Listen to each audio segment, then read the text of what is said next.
பாகிஸ்தான் தலைநகர் இஸ்லாமாபாத் நீதிமன்றத்தில் கார் வெடிப்பு சம்பவமானது நிகழ்ந்திருக்கிறது. இந்த காட்சிகளை நாம் பார்த்து கொண்டிருக்கிறோம். இந்த கார் வெடிப்பு சம்பவத்தில் 12 பேர் உயிரிழந்திருப்பதாக தகவலும் வெளியாகி இருக்கின்றன. மேலும் பலரும் காயமடைந்திருப்பதாக தகவல் வெளியாகி இருக்கிறது. விவரங்களோடு இணைகிறார் நமது செய்தியாளர் ரமேஷ்குமார். வணக்கம் ரமேஷ்குமார், என்ன காரணத்திற்காக இந்த கார் வெடிப்பு சம்பவம் நிகழ்ந்திருக்கிறது? அது குறித்தான தகவல்கள் ஏதேனும் தெரிய வந்திருக்கிறதா? விவரங்கள்.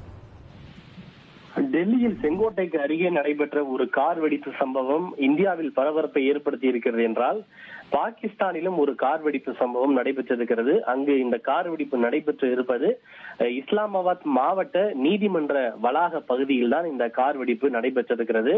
இந்த சம்பவம் நடைபெற்ற போது நீதிமன்ற வளாகத்தில் ஏராளமான வழக்கறிஞர்கள் அங்கே குழுமி இருந்திருக்கின்றனர். பலத்த சத்தத்தோடு கார் வெடித்திருக்கிறது.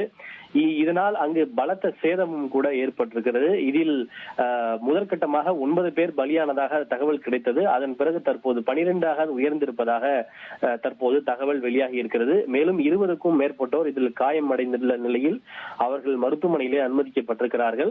முதற்கட்டமாக அப்போது காவல்துறை என்ன சொன்னார்கள் என்றால், இது எரிவாயு சிலிண்டர் வெடித்ததால் ஏற்பட்ட விபத்து என்று கூறப்பட்டது. ஆனால் அதன் பிறகு காவல்துறையின் தரப்பில் இது ஒரு தற்கொலைப்படை தாக்குதல் என்று ஒரு தகவலும் வெளியாகி இருக்கிறது.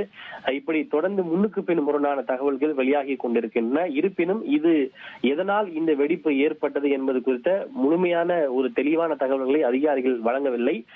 எரிவாயு சிலிண்டர் வெடித்ததால் ஏற்பட்டதா அல்லது தற்கொலைப்படை தாக்குதலா என்பதில் இன்னும் தொடர்ந்து குழப்பம் நீடிக்கிறது.